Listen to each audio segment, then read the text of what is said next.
સુસ્વાગતમ મિત્રો। અવિભાજ્ય અવયવીકરણની મદદથી આજે આપણે ત્રણ પૂર્ણાંકો માટે ગુસાઅ અને લસાઅ મેળવવાનો પ્રયત્ન કરીએ। પ્રશ્ન છે, અવિભાજ્ય અવયવની રીતથી 6, 72 અને 120નો ગુસા અને લસા શોધો। ત્રણ પૂર્ણાંકો આપેલા છે 6, 72 અને 120। એનો આપણે ગુસા અને લસા મેળવવાનો છે। શરૂ કરીએ।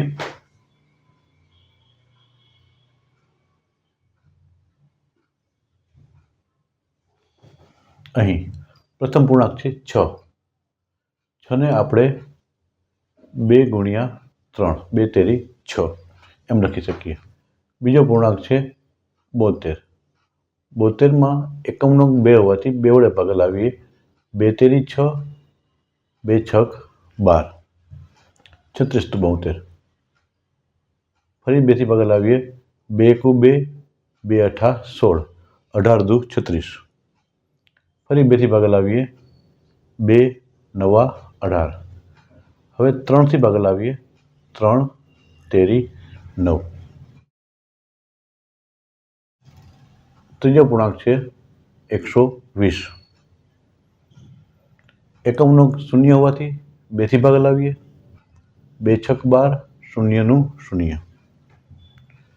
ફરીથી 2 થી ભાગાવીએ। 2 તેરી 6, 0, 30 દુ 60। ફરી 2 થી ભાગાવીએ। 2 એકુ 2 અને 2 પચા 10, 15 દુ 30। 3 થી ભાગાવીએ। 3 પચા 15। આ રીતે આપણે ત્રણેય પૂર્ણાંકોના અવયવ વૃક્ષ મેળવી અને અવિભાજ્ય અવયવના ગુણાકાર સ્વરૂપે દર્શાવીએ તો સૌપ્રથમ 6 બરાબર 2 ગુણ્યા 3 ગુણ્યા 3, 72 બરાબર 2 ગુણ્યા 2 ગુણ્યા 2, 2નો ઘન ગુણ્યા 3 ગુણ્યા 3, 3નો વર્ગ। 120ને દર્શાવીએ।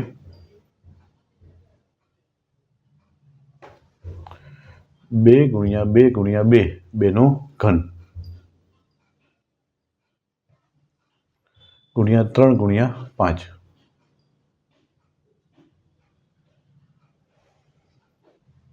હવે ત્રણેય પૂર્ણાંકનું ગુસા મેળવીએ આપણે।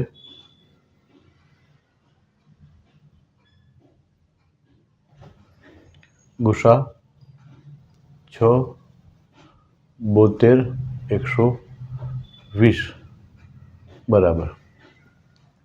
ગુસાની વ્યાખ્યા પ્રમાણે સામાન્ય અવયવ અને નાની ઘાત। ત્રણ પૂર્ણાંકમાં સામાન્ય અવયવ તરીકે 2 પણ છે અને 3 પણ છે। તો 2ની સૌથી નાની ઘાત 2ની 1 ઘાત, 3ની નાની ઘાત 3ની 1 ઘાત લઈએ તો 2 ગુણ્યા 3 ગુસા મળે છે 2 તેરી 6 અને લસા મેળવીએ તો 6, 72, 120 બરાબર। લસાની વ્યાખ્યા મુજબ તમામ અવયવ અને ઘાત મોટી।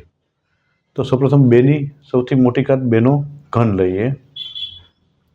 3ની મોટી ઘાતમાં 3નો વર્ગ લઈએ ગુણ્યા 5 લઈએ। ગુણાકાર કરીએ તો 2નો ઘન 8, 3નો વર્ગ 9, 8 નવા 72, 72 પચા 360।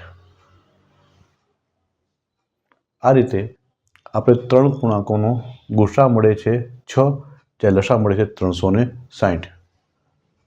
આભાર।